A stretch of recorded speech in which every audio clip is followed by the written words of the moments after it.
La Belgique, comme la France, comme le Québec, comme la Suisse, dispose de particularités lexicales. D'abord, simplement concernant le nom des institutions.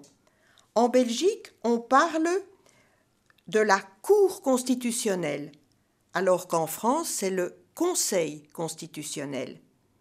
Et puis, en Belgique, nous sommes influencés par le néerlandais. J'ai fait ce travail sur base de tels documents. Sur base de est le calque du néerlandais op basis van. Donc, en français standard, on dit sur la base de.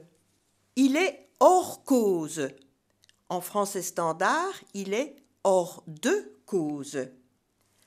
En Belgique, on dit de commun accord, nous avons décidé de. En France, on dit d'un commun accord.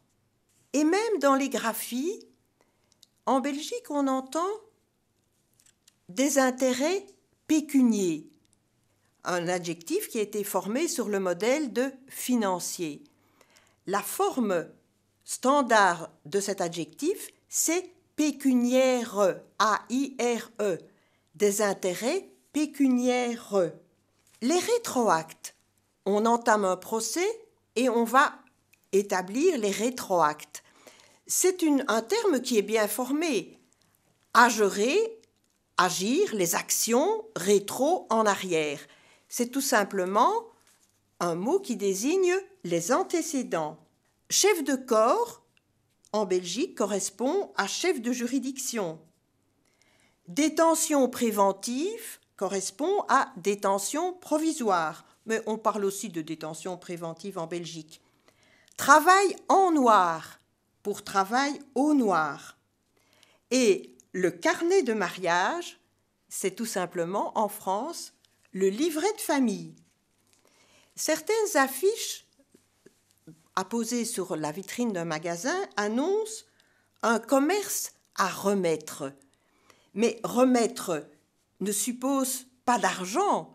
Vous m'avez prêté un livre, je vous le remets. Or, si on a un commerce qu'on veut remettre à quelqu'un, le verbe propre, c'est céder. Commerce à céder. Un verbe qui a été utilisé en France, mais maintenant il est abandonné, c'est le verbe comminer, qui veut dire menacer. Un autre verbe encore, le parquet indague. Indaguer, ça veut dire tout simplement mener une enquête. Donc, si un traducteur prépare un travail pour la Belgique, il a tout intérêt à utiliser ces termes qui sont courants.